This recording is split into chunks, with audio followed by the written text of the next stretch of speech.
Hello guys, welcome to Sumanth talks. అయితే మనకి game changer cinema అయితే ఇంకొన్ని రోజులు రిలీజ్ అవబోతుంది అనమాట. సో ఎన్నో రోజులు లేదు. అయితే దానికి సంబంధించి ఒక ఇంపార్టెంట్ 3 అప్డేట్లు అయితే ఈ వీడియోలో చెప్తాను గైస్. ఫస్ట్ది వచ్చేసి ఆ ట్రైలర్ ఎప్పుడు, మిగిలిన 3 పాటలు ఎప్పుడు రిలీజ్ చేస్తారు అని చెప్పి. సో ఆ 3 పాటల్లో కూడా ఒక్క సాంగ్ మాత్రం చాలా హైలైట్ అవబోతుంది గైస్. ఎందుకంటే ఆ ఒక్క సాంగ్కే 15 నుంచి 20 కోట్ల బడ్జెట్ అయితే మూవీ యూనిట్ వాళ్ళు పెట్టారనమాట. సో శంకర్ గారి సినిమాలంటే మనకు తెలిసిందే. సో స్టోరీ ఎంత బలంగా ఉంటుందో సాంగ్స్ కూడా అంతే బలంగా ఉంటాయి అన్నమాట. సో అందులో గేమ్ చేంజర్ సినిమాలో ఒక్క సాంగ్ కోసం 15 నుంచి 20 కోట్లు ఖర్చు పెట్టారు. సో అది ఎస్పెషల్లీ న్యూజిలాండ్ వెళ్ళి షూట్ చేశారనమాట. సో అదేంటంటే ఇన్సైడ్ టాక్ ఏంటి అంటే చాలా మంచిగా వచ్చిందంట గైస్. అంటే విజువల్స్ కానీ అదంతా బీజిఎం, ఆ ట్రాక్, ఆ లిరిక్స్ అంతా కూడా యాప్ట్ సెట్ అయ్యాయి అని చెప్పి ఒక టాక్ అయితే ఉందన్నమాట. సో రామచమచ ఎంత మంచి హిట్ అయిందో దానికి ఈక్వల్గా ఈ సాంగ్ కూడా హిట్ అవుతుందని చెప్పి చాలామంది నమ్ముతున్నారు. అయితే ఈ సాంగ్ నవంబర్ ఎండింగ్ కల్లా రిలీజ్ చేయాలని మూవీ యూనిట్ వాళ్ళు అయితే ప్లాన్ చేస్తున్నారు. సో అది ఎంతవరకు నిజం ఏంటి అనేది ఇంకా తెలియదు. సో ఇది చూడండి ఒకసారి. ఇదేంటి అంటే ఆల్రెడీ సెన్సార్ సర్టిఫికేషన్ అయిపోయింది ఆ సాంగ్కి. సో అది ఇంకొన్ని రోజుల్లో మూవీ యూనిట్ వాళ్ళు మంచి టైం చూసి రిలీజ్ చేయడానికి రెడీ అవుతున్నారనమాట.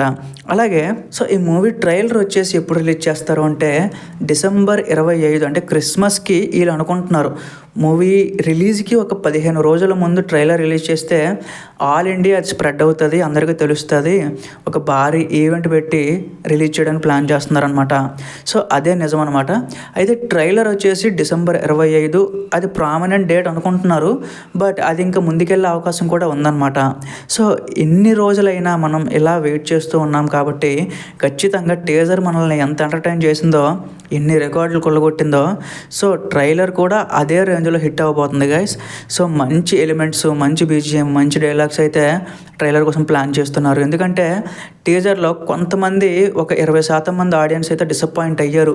బీజిఎం కొంచెం యావరేజ్ ఉంది అలా అని చెప్పి కొంచెం డిసప్పాయింట్ అయ్యారు. అది శంకర్ గారి వరకు వెళ్ళింది. ఆయన కూడా మళ్ళీ ఆలోచించారనమాట. ఓకే, ఇలా సాటిస్ఫై చేయాలి అని చెప్పి మళ్ళీ ఏదైతే మిస్టేక్ అయిందో, ఏదైతే ఎర్రర్ అయిందో దాన్ని మళ్ళీ రెక్టిఫై చేసుకొని ట్రైలర్లో అవేమి రిపీట్ కాకుండా వాళ్ళైతే ప్లాన్ చేసుకుంటున్నారు గైస్. సో ఇదొక మంచి విషయం అని చెప్పాలి. తొందరలోనే డిసెంబర్ 25 కల్లా మనకు ట్రైలర్ అయితే రాబోతుంది.